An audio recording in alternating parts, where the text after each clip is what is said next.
Honorable Chairperson, sir, why are we all gathered here today? It is because the government of the day wishes to have a discussion on our national song, Vande Matram, in the 150th year of its birth. हम ध्यान से आपकी बात सुने,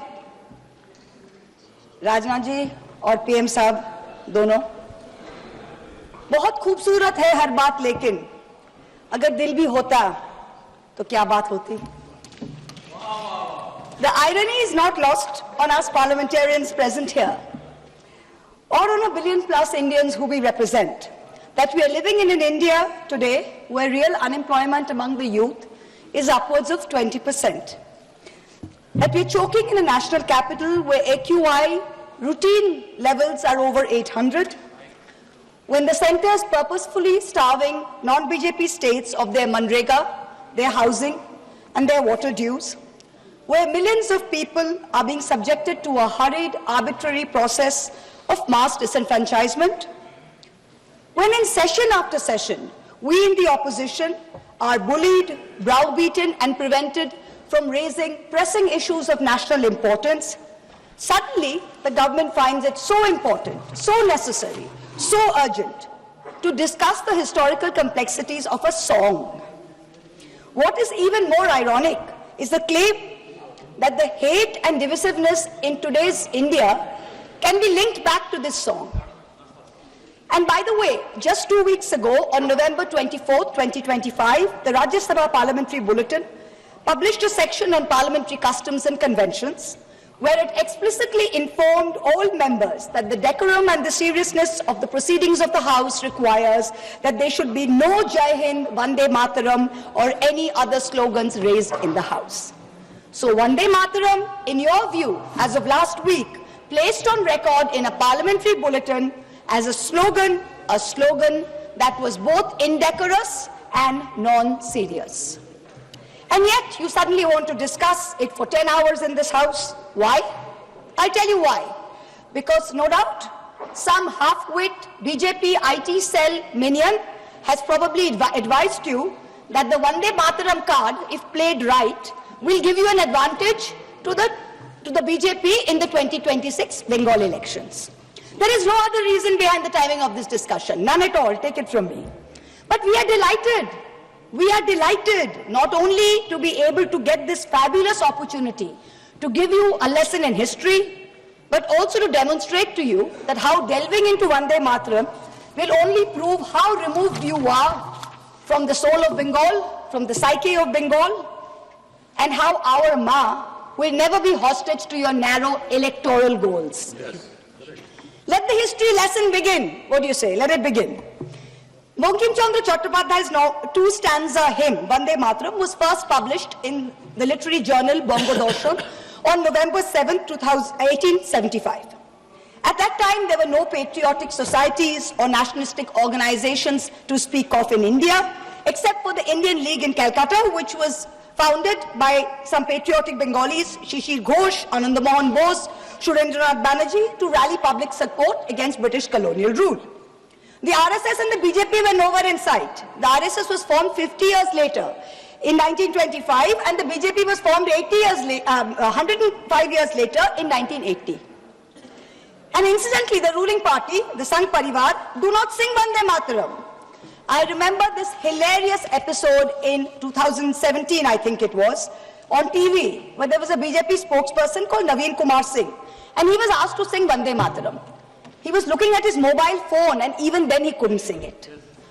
Also in August 2017, I remember a cabinet minister in the UP government, Baldev Singh Aulak, I think his name was, he was unable to correctly sing this song on a TV news show. In January 2019, before the last Lok Sabha election, BJP leaders held a protest where they were going to make Muslims sing the song. They themselves could not sing the song correctly, so the meeting descended into chaos, and the BJP leaders and their followers chanted slogans like, "Is desh mein agar rehna hoga, to Vande Matram kehna hoga." So frankly, the BJP's commitment to this song is a badly scripted comedy. The British banned the use of this slogan, Vande Matram, under the sedition laws, and banned its singing in any public place. When India's youngest freedom fighter, Bengal's brave son, Khudiram Bose, was led to the gallows in 1908, he had Vande Matram on his lips.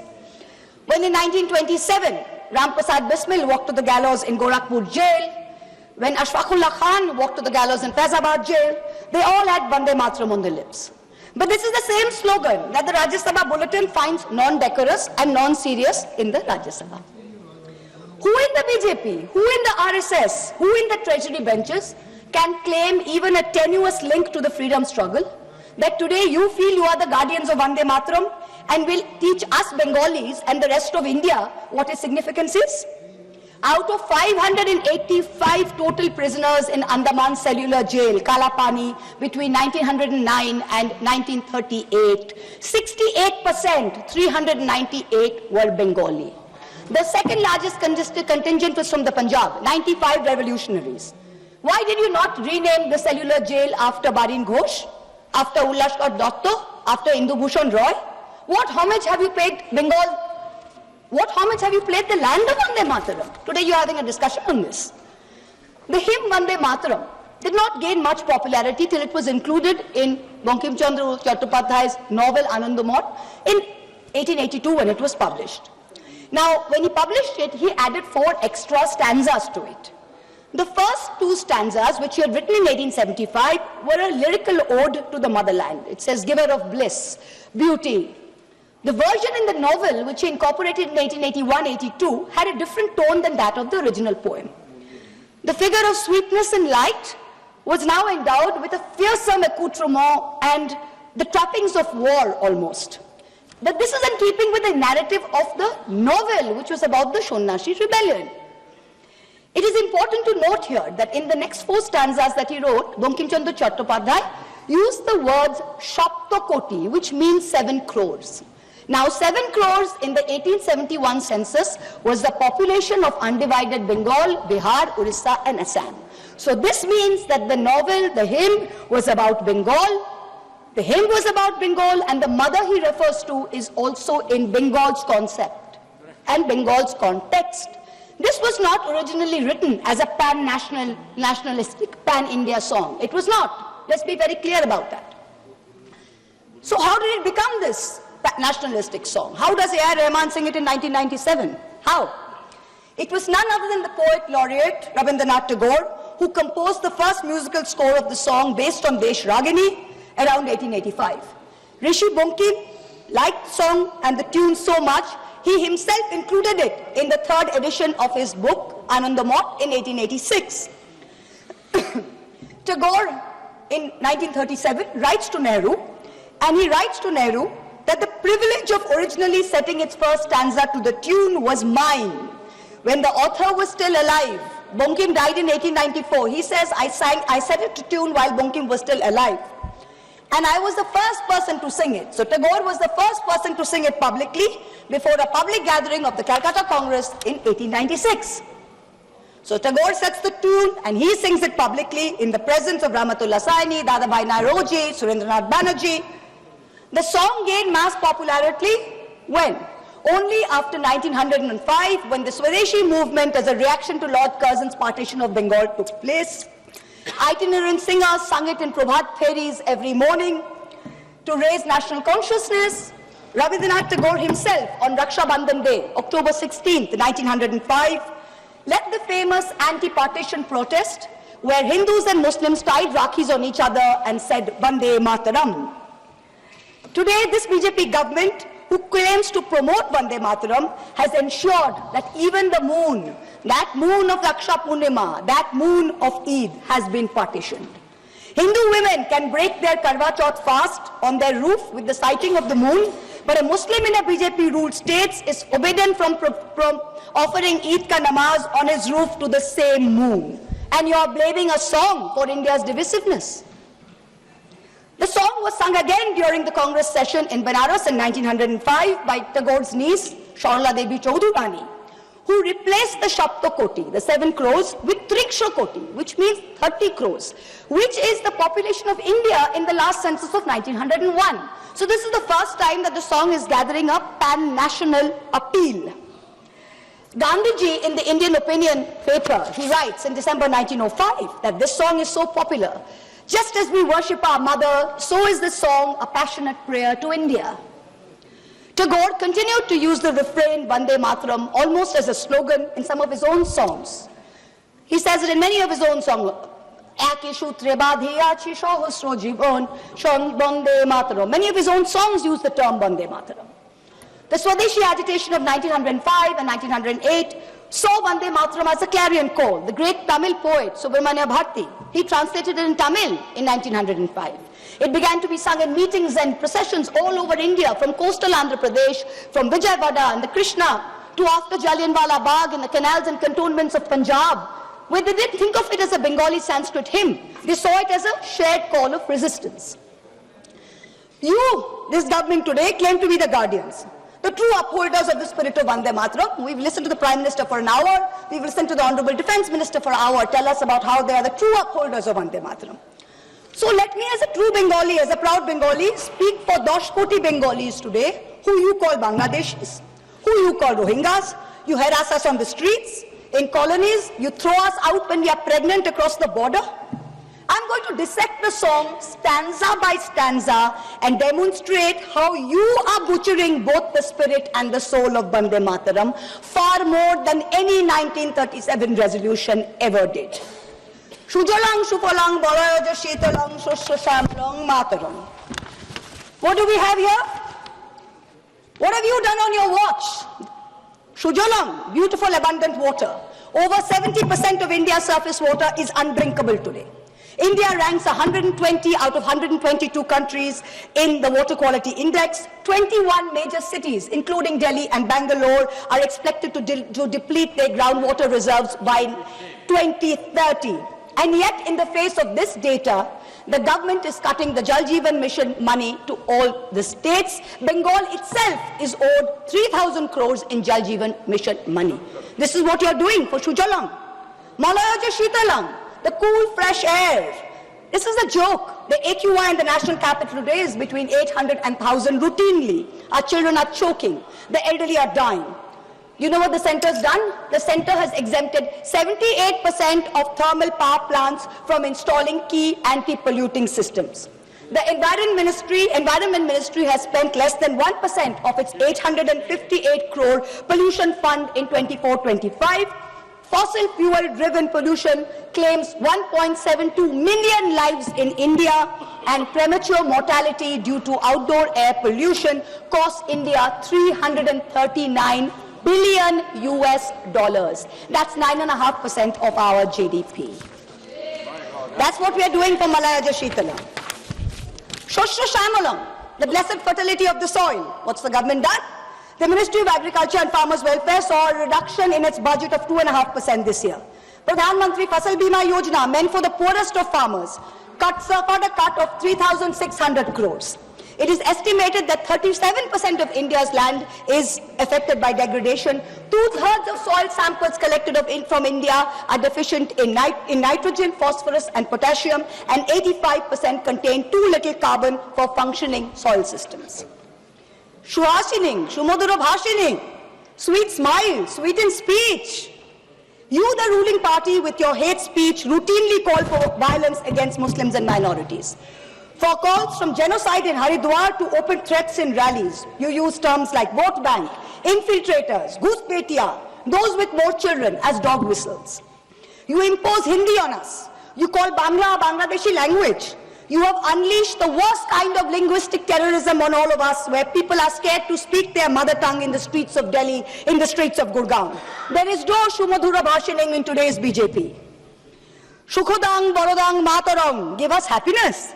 Today, an arbitrary, hurried exercise of your design is making the Election Commission force such work pressure that BLOs are committing suicide. And what does the Election Commission say to us?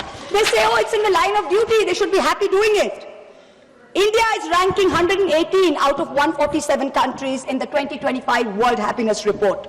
To be a minority in India today is to be perpetually suspect, perpetually second class, and perpetually subordinate. Far from feeling happy, minorities are fearing the state instead of feeling protected by it.